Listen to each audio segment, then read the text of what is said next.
জীবনে যত সুন্নাহ মানবেন, রাসূল সাল্লাল্লাহু আলাইহি ওয়াসাল্লামের সুন্নাহ আছে যেখানে বরকত আছে, যেখানেই সুন্নাহ সেখানেই বারাকা, সেখানে আপনি বারাকা পাবেন। যে কোনো সুন্নাহ, like Sunnah of eating, Sunnah of sleeping, Sunnah of travelling, Sunnah of trading, খাওয়া, ঘুমানো, সফর করা, ব্যবসা, কাজ করা, যে কোনো কাজের ক্ষেত্রে সুন্নাহ মানলেই ওটার মধ্যে বরকত আছে না নাই? সুন্নাহর সাথে সবসময় নিজেকে জড়িয়ে রাখবেন। যেমন সুন্নাহ অফ ইটিং, খাওয়ার সময় সুন্নাহ মানলে কি বরকত পাওয়া যায় একটু দেখেন। এক সাহাবী এসে বলল, ইয়া রাসূলুল্লাহ, ইন্না নাআকুলু ওয়া লা নাশবা। হে আল্লাহর রাসূল, আমরা খাই কিন্তু পেট ভরে না। এরকম অনেক সময় হয় না? হয়। কার কার হয় দেখি? খাইলেও পেট ভরে না, দেখি কার কার। সাহস করে দিয়ে একজন হাত তুলে ফেলছে।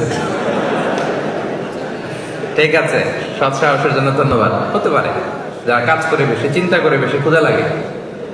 নট নেসেসারি যে আপনার অনেক দৌড়াইতে হবে, এক্সারসাইজ করতে হবে না। আপনি ব্রেন স্টর্মিং করলে ক্ষুধা লাগবে। আমি নিজেও ফিল করি, যখন কোনো কিছু নিয়ে খুব ভাবি তখন ক্ষুধা লাগে, এটা হয়। তো সাহাবীরা কি চিন্তা করেন, কি সিম্পলিস্টিক লাইফ লিড করতো। মনে যা আসছে নবীরে বলে ফেলছে, এ রাসূলুল্লাহ, ইন্না নাআকুলু ওয়া লা নাশবা। রাসূল, আমরা খাই কিন্তু পেট ভরে না। পেট ভরে না কেন?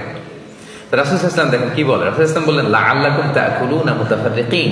মনে হয় তোমরা একা একা খাও, একসাথে খাও না। মনে হয় তুমি একা একা খাও, মেবি ইউ ইট অ্যালোন, একসাথে মনে হয় খাও না। ওই সাহাবী বলে, না, হ্যাঁ ইয়া রাসূলুল্লাহ, আমি আসলে একা একা খাই, অন্যদের সাথে বসে মিলেমিশে খাই না। তখন রাসূল সাল্লাল্লাহু আলাইহি ওয়াসাল্লাম খাবারের সুন্নাহ শিখিয়ে দিলেন, দ্য এটিকেটস অফ ইটিং। তিনি বললেন, ইজতামিউ আলা তাআমিকুম, না না না, একা একা খেও না, খাবার নিয়ে একসাথে সবাই বসবা। ওয়াযকুরু ইসমাল্লাহি আলাইহি, খাওয়ার আগে বিসমিল্লাহ বলবা। ফাইন্নাহু ইউবারাকু ফি, তাহলে তোমাদের খাবারে বরকত ঢুকায় দেওয়া হবে। এবার বুঝছেন সুন্নাহ মানলে কিভাবে বরকত পাওয়া যায়? দেখেন, খাওয়ার ক্ষেত্রে আরো রাসূল সাল্লাল্লাহু আলাইহি ওয়াসাল্লাম কি ইনস্ট্রাকশন দিয়েছেন। তিনি বলেছেন, আহাব্বু তাআমি ইলাল্লাহি মা কাসরাত আলাইহিল আইদি, আল্লাহর কাছে সবচেয়ে প্রিয় খাবার ওইটা যে খাবারে অনেকগুলো হাত পড়ে। এক প্লেট নিয়ে শুধু এক হাত দিয়ে খাচ্ছেন, এটা আল্লাহর কাছে পছন্দ না।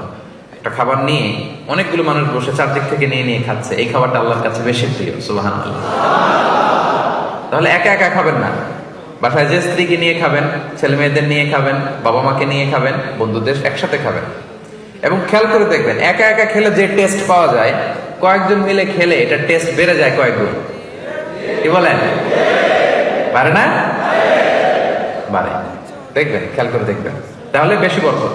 আবার রাসূল সাল্লাল্লাহু আলাইহি ওয়াসাল্লাম বলেছেন, আরেকটা এটিকেট শুনেন, আল বারাকাতু তানজিলু ওয়াসাতাত তাআম, খাবারে বরকত নাজিল হয় একেবারে মিডলে, মাঝখানে। এক প্লেট খাবার, মাঝখানে বরকতটা আগে নাজিল হয়, সেখান থেকে ছড়ায়। ফাকুলু মিন হাফিয়াতি, তোমরা চারিপাশ থেকে খাও, মাঝখান থেকে নিও না। ওয়ালা তাকুলু মিন ওয়াসাতি, মাঝখান থেকে উঠাবো না।